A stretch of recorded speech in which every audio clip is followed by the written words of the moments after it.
Herbalife ப்ராடக்ட்ஸை use பண்ணி weight loss பண்ண பிறகு அதே வெயிட்டை நான் மெயின்டைன் பண்ண முடியுமா? அந்த கொஷின் உங்களுக்கு இருக்குதா? உங்களுக்கு தான் இந்த வீடியோ.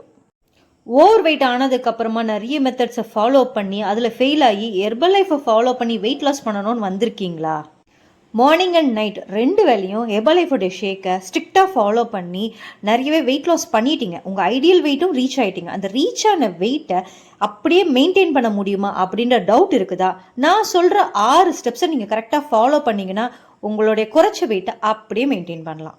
ஃபர்ஸ்ட் ஸ்டெப், வாரத்தில் ஒரு 4லேருந்து 5 நாள் ப்ளசன்டபுளாக மார்னிங் வாக் ஒரு 1/2 hour போகிறத ஹேபிட்டாக க்ரியேட் பண்ணிக்கோங்க. ஸ்டெப் நம்பர் 2, ஒரு நாளைக்கு 3லேருந்து 3.5 லிட்டர் தண்ணி குடிக்கணும். அந்த தண்ணி குடிக்கிறதையே ஒரு ஹேபிட்டாக க்ரியேட் பண்ணிக்கோங்க. ஸ்டெப் நம்பர் 3, நீங்கள் டீ காஃபிலாம் அவாய்ட் பண்ணி தான் உங்களுடைய வெயிட் லாஸ் ப்ராசஸே பண்ணியிருப்பீங்க. ஸோ அஃப்ரெஷ்ஷை உங்களுடைய ரெகுலர் ரொட்டீனாகவே மாற்றிக்கோங்க. ஒரு நாளைக்கு 3 தடவை அஃப்ரெஷ் எடுங்க. டீ காஃபி அவாய்ட் பண்ணிக்கோங்க. ஸ்டெப் நம்பர் 4, சடனாக ஹெர்பலைஃப் ஷேக்கை விட்டுறாதீங்க.